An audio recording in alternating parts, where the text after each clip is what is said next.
बिस्मिल्लाहिर्रहमानिर्रहीम। अस्सलाम वालेकुम नाजरीन, आप यूट्यूब चैनल देख रहे हैं। मैं इमरान खान हूँ। नाजरीन, जेनजी की जो तहरीक है वो अब इंडिया में पहुँच गई है और कुछ अर्सा पहले इंडिया के सुप्रीम कोर्ट में चीफ जस्टिस ने एक जुमला बोलते हुए केस के दौरान नौजवानों को काकरोच से तशबीह दी थी।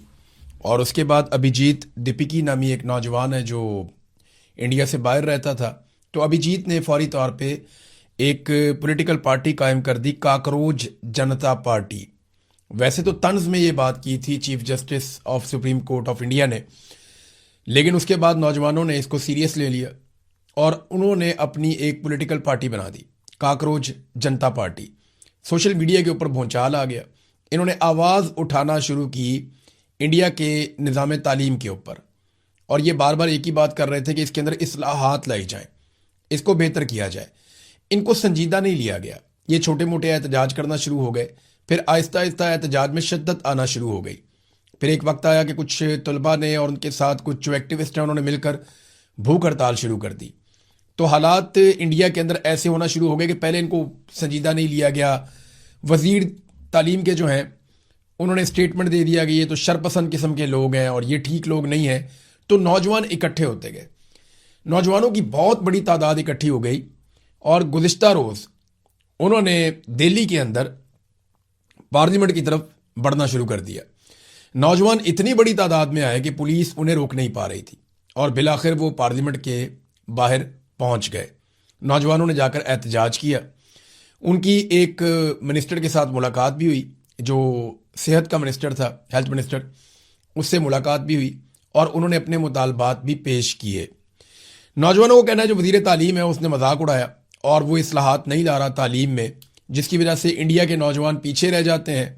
लिहाजा वजीर तालीम जिसका नाम है धर्मेंद्र प्रधान, उसको फारिग किया जाए और इसकी अब ज़रूरत नहीं है और कोई ऐसा आदमी लाया जाए तालीम के मैदान में जो नौजवानों के लिए तालीम में इस्लाहात लेकर आए और इंडिया के हालात को, नौजवानों के हालात को बेहतर करे। देखें, ये नौजवान इतनी बड़ी तादाद में थे कि पुलिस को लाठी चार्ज करना पड़ा, पुलिस को वहाँ पे आंसू गैस फेंकनी पड़ी। ये मनाजिर जब मैंने ड्रोन की फुटेजेस देखी तो ऐसा लगा जैसे इंडिया भर के नौजवान वहाँ पे दिल्ली से सारे निकल के इस तरफ को आ गए। तो नौजवान बड़ी तादाद में पहुंचे, बड़े कमिटेड थे, उनके साथ उनके बैग्स थे, थोड़ा बहुत खाने पीने का सामान और पानी की बोतलें थीं। याद रहे कि अभी गर्मी का मौसम है और इस वक्त वहाँ पे काफ़ी गर्मी है, लेकिन इस गर्मी के बावजूद नौजवान ना सिर्फ आए बल्कि उन्होंने पुलिस का मुकाबला किया। पुलिस ने उनके ऊपर बदतरीन लाठी चार्ज किया। कई नौजवान लाठियां खाते थे और खड़े रहते थे और वो बार बार कहते थे कि मारो हमें और मारो, हमें एक ही दफ़ा मार दो लेकिन हमें हमारा हक दो। ये सूरत पैदा हो गई और फिर पुलिस ने वहाँ पे आंसू गैस चलाई, नौजवानों पे लाठी चार्ज की, उन्हें धक्कम पेल की, उन्हें वहाँ से धकेला, उनका स्टेज वहाँ से रिमूव किया गया। बहुत बड़ी नफरी पुलिस की बुलाई गई, बहुत बड़ी तादाद में पुलिस को इकट्ठा किया गया।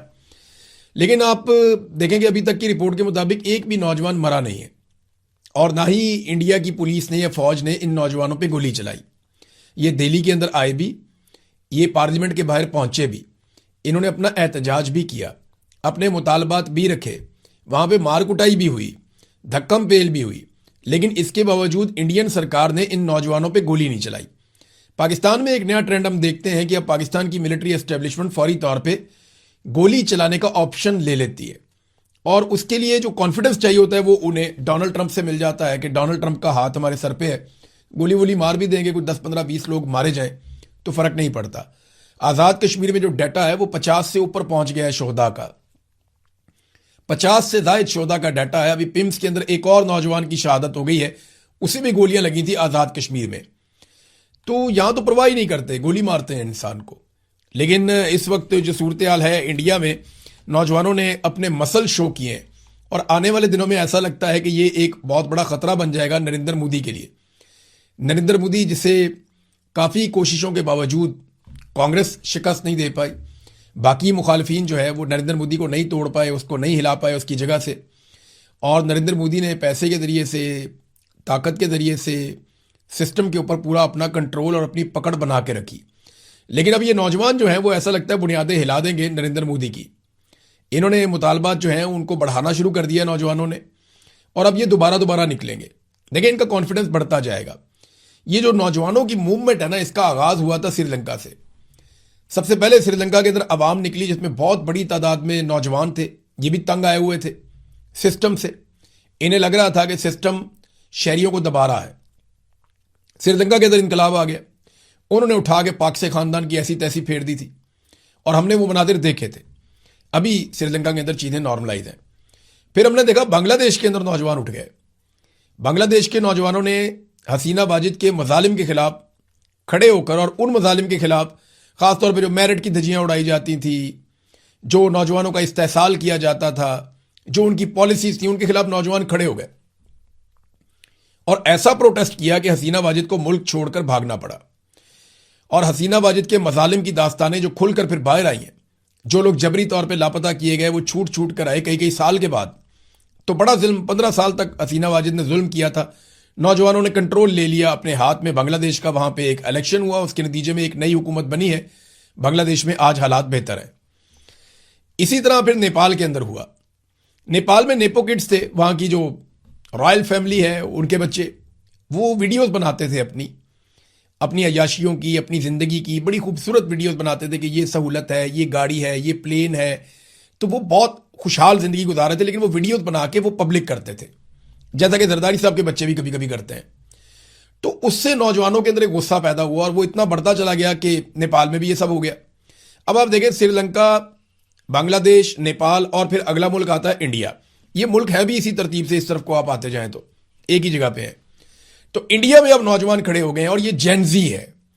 ये वो जनरेशन है जिसको हम जेनजी कहते हैं, यानी वो नौजवान जो 25 साल के आसपास की उम्र के हैं, इससे ऊपर नीचे। तो ये जेनजी नौजवान है और इन्होंने अब मुसीबत डाली हुई है इंडिया के अंदर। ये बढ़ते जाएंगे, ये मेरी प्रिडिक्शन है। मैंने जब आपको पहली दफा बताया था ना कि काकरोच जनता पार्टी, उन्होंने एक पार्टी बनाई है जो सोशल मीडिया के ऊपर वायरल हो गई है। मैंने आपको तब भी कहा था कि ये प्रैक्टिकली आहिस्ता आहिस्ता बड़े होते जाएंगे। फिर जब वो इंडिया पहुंचा, मैंने आपको तब भी बताया था कि इसका जो फाउंडर है वो इंडिया पहुंच गया और अब वो बड़े एहतजाज के अंदर आज वो फाउंडर भी मौजूद था, बाकी नौजवान भी मौजूद थे और नौजवान खुद क़यादत कर रहे हैं। मैंने देखा छोटी छोटी लड़कियों को, बच्चियों को, उन्होंने जिस अंदाज में वहां पे डंडे और आंसू गैस का मुकाबला किया और वो पीछे हटने को तैयार नहीं थे। वो उनको शऊर था, उनको पता है कि उनके साथ क्या ज्यादती हो रही है और नरेंद्र मोदी की सरकार वहां पे क्या कर रही है। तो आहिस्ता आहिस्ता अब वहां पे भी नौजवान इंडिया में ये जेनजी का बुखार यहां तक पहुंच गया। अगला मुल्क है पाकिस्तान। तो पाकिस्तान के नौजवानों को भी अब तैयारी पकड़नी पड़ेगी, क्योंकि जिम्मेदारी तो नौजवानों पर आनी है। अल्टीमेटली पाकिस्तान के नौजवानों को ये रिस्पॉन्सिबिलिटी लेनी पड़ेगी, चाहे नौजवान इस्लामाबाद, रावलपिंडी के हों, खैबर पख्तूनख्वा, पंजाब, सिंध, बलूचिस्तान, खैबर पख्तूनख्वा या गिलगित बल्तिस्तान के नौजवान हो या कश्मीर के नौजवान हो। देखिए ना, कश्मीर में भी अभी जो तहरीक आई है वो नौजवानों ने किया है। ये कोई बूढ़े लोग, बहुत बुजुर्ग लोग नहीं है, बहुत तजर्बाकार लोग नहीं है। कोई बेकरी वाला है, कोई दुकान वाला है, कोई नया नया वकील बना है। तो ये सारे छोटे छोटे मिडिल क्लास के घरों से उठे हुए नौजवान हैं और स्कूलों के बच्चे बच्चियां आते हैं वहां पे धरने के अंदर और बड़ी तादाद में नौजवान शिरकत कर रहे हैं उन एहतजाजों में जो आज़ाद कश्मीर में हो रहे हैं। उसके ऊपर मैं आपको बाद में बताता हूं। लेकिन अब पाकिस्तानी नौजवानों को अल्टीमेटली अपने हुकूक के लिए खड़ा होना पड़ेगा, ये देखे बगैर कि कौन सी पॉलिटिकल क़यादत उनको लीड करती है या नहीं करती। जरूरत नहीं है ना, पॉलिटिकल पार्टीज के पास नॉर्मली ऐसा विजन नहीं है जो मौजूदा हुकूमत के अंदर, खास तौर पे वो तो सिर्फ अपने बच्चों को बना रहे हैं। नवाज शरीफ को मरियम नवाज और उसके बच्चों से बाहर दिखाई नहीं देता, जरदारी को अपने बेटे से बाहर दिखाई नहीं देता। ख्वाहिश तो देखो ना, उसने कभी इस ख्वाहिश का इजहार नहीं किया कि मैं चाहता हूं कि पाकिस्तान का नौजवान इक्तदार में हिस्सेदार बने। नहीं, वो कहता मेरी ख्वाहिश है कि मेरी जिंदगी में मेरा बेटा वजीर आजम बन जाए एक दफा। आप देखें ना उनकी ख्वाहिशात कैसी हैं, वो अपनी फैमिली से बाहर जाती ही नहीं है। तो नौजवानों को पाकिस्तान में तालीमी इस्लाहात के लिए, नौकरी के एक जैसे मौके के लिए, बुनियादी इंसानी हकूक़ की फराहमी के लिए, नाइंसाफ़ी के खात्मे के लिए, जो अकरबा परवरी होती है यहाँ पे अपने ही लोगों को रेवड़ियाँ बांटी जाती हैं उसके खिलाफ, और नौजवानों के मैंडेट का एहतराम कि नौजवान जो बात करते हैं, जिसको वोट डालते हैं, वहाँ पे वो मैंडेट उसको मिलना चाहिए। खेलों के मौके, सेहत के मौके, ये उन्हें मिलने चाहिए। इन मामलात के अंदर इस्लाहात होनी चाहिए। फिर मेरिट का क़याम होना चाहिए पाकिस्तान में, निज़ाम इंसाफ होना चाहिए और शफाफ होना चाहिए, आज़ादी सारे राय होनी चाहिए। इंटरनेट बार बार पाकिस्तान में बंद कर देते हैं, मोबाइल फ़ोन बंद कर देते हैं, ये सिलसिले पाकिस्तान में बंद होने चाहिए। करप्शन, रिश्वत, सिफारिश, इन सारी चीज़ों के खिलाफ पाकिस्तानियों को आज नहीं तो कल उठना पड़ेगा और ये जिम्मेदारी पाकिस्तान के नौजवानों को अपने हाथ में लेनी पड़ेगी, क्योंकि श्रीलंका से लेकर बांग्लादेश तक, बांग्लादेश से नेपाल और नेपाल से इंडिया और इंडिया से अब ये कश्मीर आजाद कश्मीर में भी है। और फिर ये पाकिस्तान के अंदर अल्टीमेटली नौजवानों को ये जिम्मेदारी लेनी पड़ेगी। तो नौजवान अपने आप को ज़हनी तौर पे तैयार करें।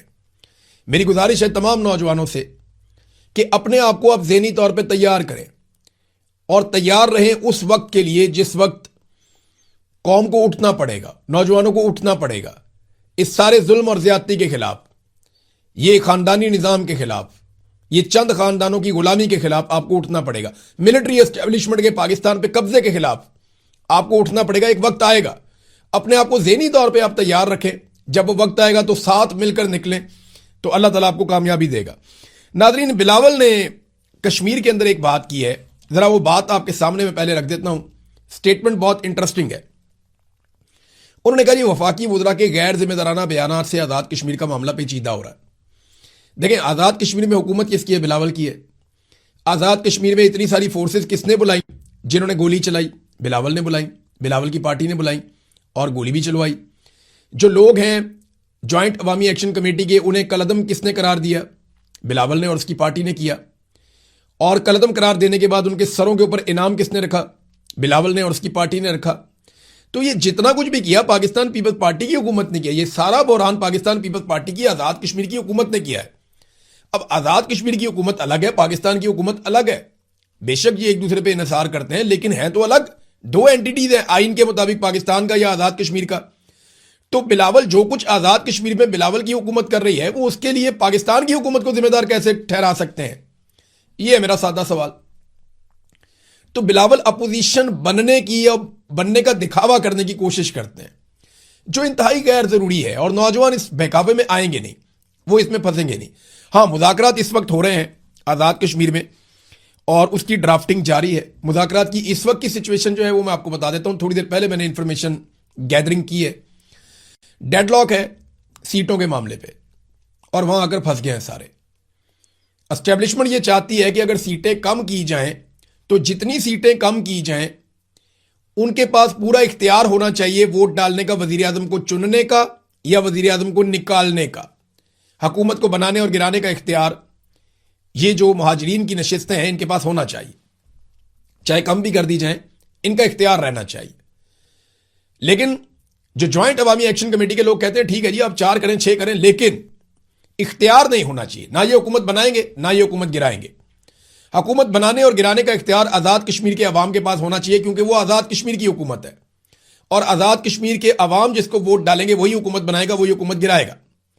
अब क्योंकि ये मकबूजा कश्मीर के मुहाजिरीन हैं, तो ये मकबूजा कश्मीर की हुकूमत बनाने या गिराने में रोल प्ले करें तो एक अलग बात है, लेकिन आज़ाद कश्मीर की हुकूमत गिराने और बनाने में रोल प्ले ना करें, उनका मौक़िफ़ भी एक तरह से ठीक दिखाई देता है। हुकूमत का अपना मौक़िफ़ है, हुकूमत नहीं एस्टेब्लिशमेंट का। तो ये मुज़ाकरात यहां पे आके तातुल का शिकार है। इसमें धोखा भी हो सकता है, याद रखिएगा, एंड टाइम पे।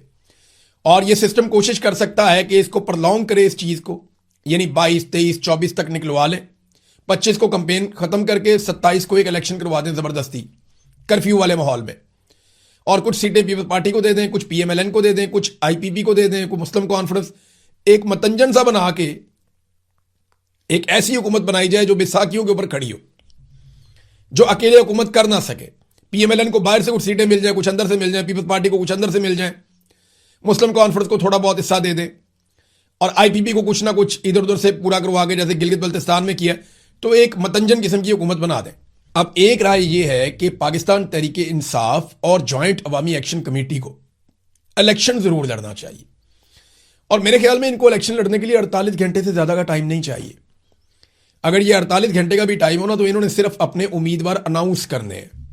जो इस वक्त आज़ाद कश्मीर में जॉइंट अवामी एक्शन कमेटी को अवामी हमायत हासिल है या सपोर्ट हासिल है, वो किसी और पॉलिटिकल पार्टी को नहीं है, और बाकी सब पॉलिटिकल पार्टी से ज़्यादा पाकिस्तान तहरीक इंसाफ के पास सपोर्ट है।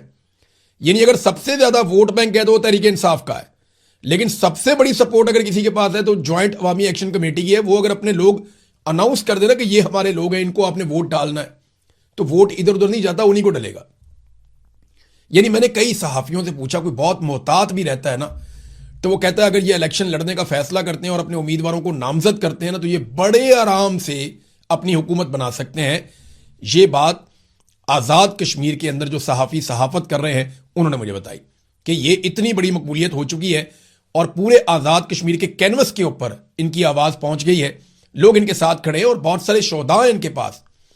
23 तारीख को वो शोधा की याद में एक दिन मनाने जा रहे हैं। 50 से ज्यादा शोधा की लिस्टें आ चुकी हैं, सैकड़ों जख्मी हैं। तो ये इस वक्त आप उनको नहीं हरा सकते इलेक्शन के मैदान में। अगर वो आ जाते हैं तो बस शर्त सिर्फ एक है, जैसे आजाद कश्मीर के लोग हर चीज पे पहरा देते हैं ना, जैसे खैबर पख्तूनख्वा के लोगों ने नताइज हासिल किए थे, या जैसे खैबर पख्तूनख्वा के लोग बैठ गए थे जाकर पोलिंग स्टेशन के बाहर और आरओस के दफ्तरों के बाहर कि जनाब हम तो रिजल्ट लेकर उठेंगे, हमें हमारी जीत का नोटिफिकेशन दिया जाए। ये 33 नशिस्तें हैं टोटल। इन 33 नशिस्तों पे अगर बैठ के अपना रिजल्ट लेकर अवाम उठे ना तो फिर मसला ही कोई नहीं, फिर बड़े आराम से वहां पे हुकूमत तब्दील हो सकती है, एक नई हुकूमत बन सकती है। तो ये अब एक और भी सिचुएशन है जिसके ऊपर डिस्कशन हो रही है। तो आजाद कश्मीर का मामला है यहां पे, इसको हम डिस्कस करेंगे नेक्स्ट वीलॉग में। मजीद मालूमात आती हैं तो मैं आपको शाम को बताता हूं कि और क्या हो रहा है। अब नाजरीन, डीएचए की मौजें लग गई हैं। ये डिफेंस हाउसिंग अथॉरिटी है, ये फौज का एक झेली इदारा है, यहां पे ये कारोबार वगैरह करते हैं। तो देखें कितनी मजे की खबर है। मोहम्मद असद चौधरी साहब ने खबर दी है। खबर देखें आप। नेशनल हाईवे अथॉरिटी, ये मोटरवे वगैरह बनाते हैं, बड़ी बड़ी सड़कें जो मेन है उसकी एक नेशनल हाईवे अथॉरिटी है। उन्होंने अपनी पॉलिसी में नरमी की है डीएचए के लिए, और किसी के लिए नहीं। डीएचए के लिए तो कानून भी बदल देते हैं, मसला ही कोई नहीं है। उसका एक प्रोजेक्ट है गंधारा सिटी, इसको लाहौर और इस्लामाबाद मोटरवे से डायरेक्ट इंटरचेंज की मंजूरी दे दी गई। हालांकि किसी भी एक इस तरह के प्रोजेक्ट को मोटरवे से इंटरचेंज क्यों दिया जाएगा? इंटरचेंज तो शहरों के लिए होते हैं, सोसाइटियों के लिए तो नहीं होते। लेकिन क्योंकि डीएचए का है प्रोजेक्ट तो इन्हें जनाब इंटरचेंज की मंजूरी दे दी गई। पॉलिसी के मुताबिक मोटरवे पे 2 इंटरचेंजों के बीच में कम से कम 10 किलोमीटर का फासला होना चाहिए, मगर ये तो 7 किलोमीटर के ऊपर इन्होंने बना दिया है। और डीएचए इंतजामिया इंटरचेंज के लिए सरकारी फीस जो अदा करनी पड़ती है, यानी अगर आपने इंटरचेंज लेना है तो आपने एक सरकारी फीस भी देनी है ना, ये अरबों रुपए में होती है। तो डीएचए वो फीस नहीं देना चाहता, वो इसको माफ करवाना चाहता है फीस को भी, ये कहकर कि हमने वेलफेयर के काम किए हैं, यानी हमने शोधा को प्लॉट दे दिए हैं, या हमने कोई और वेलफेयर का काम किया है, या हमने क्रिकेट का एक ग्राउंड बना दिया है, हमने वहां पे एक मस्जिद बना दी है, वहां पे एक डिस्पेंसरी बना दी है, एक अस्पताल बना रहे हैं। तो उन्हीं चीजों को बेचेंगे भी, उन्हीं चीजों की कीमत भी वसूल करेंगे ना। प्लॉट महंगे हो जाते हैं जी, अस्पताल बना हुआ है, मस्जिद बनी हुई है, सारा कुछ है, सहूलियत बनी हुई है, स्कूल बने हुए, वेलफेयर का काम है। तो उसके अंदर वो कह रहे हैं जी एडजस्ट कर ले आप, ये इंटरचेंज आप हमें बना कर दें, जो अरबों रुपए इंटरचेंज की कीमत हमने आपको देनी है या फीस आपको देनी है, नहीं वो हम आपको नहीं देंगे, हमने वेलफेयर का काम कर लिया।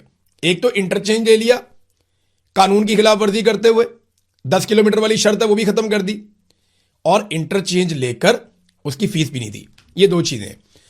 मजीद वो लिखते हैं कि वाकफाने हाल बताते हैं कि नेशनल हाईवे काउंसिल के इजलास में 22 जून 2026 को जो हुआ, इंटरचेंज की लोकेशन पॉलिसी के खिलाफ होने की वजह से फैसला किया गया कि यह इंटरचेंज बनाने की इजाजत नहीं दी जा सकती, और चेयरमैन काउंसिल और दीगर मेंबरान ने इसको बड़ी सख्ती से मुस्तरद किया था।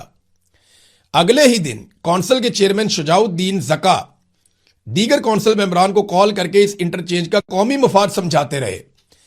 यूं भरी काउंसिल में हुए फैसले को तब्दील करके यह इंटरचेंज दे दिया गया कौम के वसी तर मफाद में। अब इसके बाद होगा क्या? जो डीएचए गंधारा सिटी के प्लॉट्स हैं ना, वो बहुत महंगे हो जाएंगे। अब इसके इश्तिहार के अंदर बाकायदा लिखा जाएगा, बल्कि ये लिख दिया गया, ये आ भी है सामने आपके, कि जनाब NHA allow us dedicated motorway interchange for DHA Gandhara city, कि जनाब हमें नेशनल हाईवे अथॉरिटी ने एक इंटरचेंज भी अलाउ कर दिया है हमारे डीएचए गंधारा सिटी के लिए। तो वो एक बड़ा ज़बरदस्त गाना गाया था नूर जहां ने, बाद में एक और गुलूकारा ने उसको थोड़ा सा मॉडिफाई करके बनाया था कि सारे रकबे तुम्हारे लिए।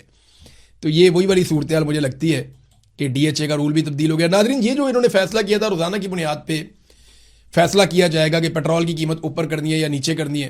तो अब ये रोजाना करेंगे, हमें रोज खबर देनी पड़ेगी आपको। पेट्रोल की कीमत में इन्होंने इजाफा किया है जी, डीजल की कीमत में 5 रुपए 71 पैसे, यानी 6.25 इन्होंने डीजल की कीमत मजीद बढ़ा दी है, और 35 पैसे पेट्रोल की कीमत कम कर दी है। यानी जब कम करते हैं तो 35 पैसे, बढ़ाते हैं 6.25 रुपए। तो डीजल के ऊपर आवाम को अच्छा खासा चूना लगा रहे हैं। इस वक्त जो डीजल की कीमत है वो 360 रुपए तक पहुंच गई है, और पेट्रोल लगभग 316 रुपए का है। ये नाजरीन पाकिस्तान के साथ कर रहे हैं। इमरान खान का 150 वाला बहुत महंगा था और ये बहुत सस्ता है। ईरान और अमेरिका के इशू के ऊपर मेरे पास खबरें हैं, लेकिन बात करेंगे नेक्स्ट वीलॉग में। अब तक के लिए इतना ही। अपना ख्याल रखिएगा, अपने इस चैनल का भी।